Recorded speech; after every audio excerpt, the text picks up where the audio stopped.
Well, matric results are out. The overall pass rate at public schools just over 80%. One of the big questions, of course, now, what next for matriculants, those who passed and, of course, those who failed? Let's get some expert insight. I'm joined by Ramadongwani Tabane. He's an educational psychologist from UNISA, joining us via Skype. Mr. Tabane, good afternoon to you. Thank you for your time. First of all, let's talk about the matriculants that did pass. So many options in front of them. How does a matric pupil and their parents begin to understand what's best for their pupil? Well, congratulations to them, and we wish them all the luck, and our country needs people like them and the skills that they will bring. Yes, you are quite correct. Lots of opportunities, lots of challenges ahead.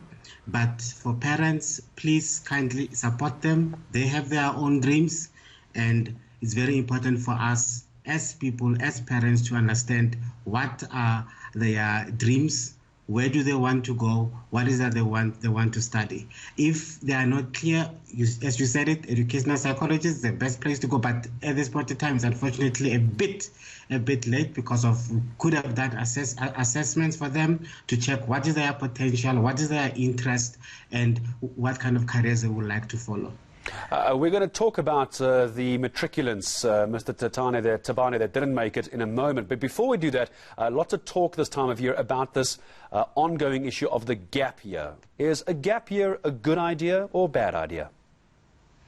Well, it's a bad idea if you have nothing planned for the gap year, because the gap year needs its own plans. There are programs that need to be followed or that you can do within that gap year. A gap year, it's not a loafing year where you just stay at home and do nothing. A gap year, it's an opportunity for you to find yourself if you have passed. And like I said, you do not know what to do or where to go in terms of your career, of your career choice or the study that you like to follow.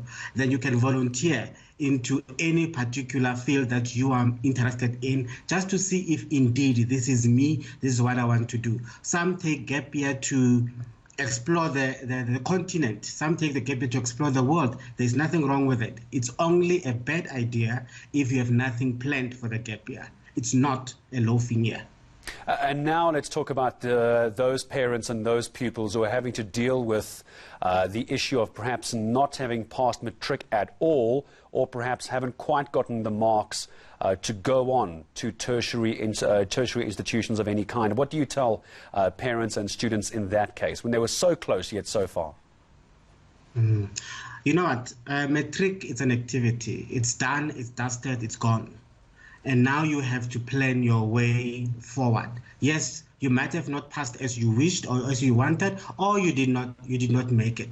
Now we need to sit down and say, what are the programs that are there for me as a person who has failed, so that I can continue with my life and go forward. There's multiple exam opportunities. You can either modularize, or you can repeat, or you can take a gap year, as you said. So now it's up to you now to sit down and say, where did it go wrong, or where can I enhance myself? It's not necessarily the end of the world. So you need to sit down, look at your statement, where can you improve, and then think deep and come up with a strategy, whether you're going to repeat or you're going to modularize. I really appreciate your time in speaking to us. Invaluable advice for parents and matric pupils. My thanks to Ramadongwani Tabane, an educational psychologist from UNISA. Still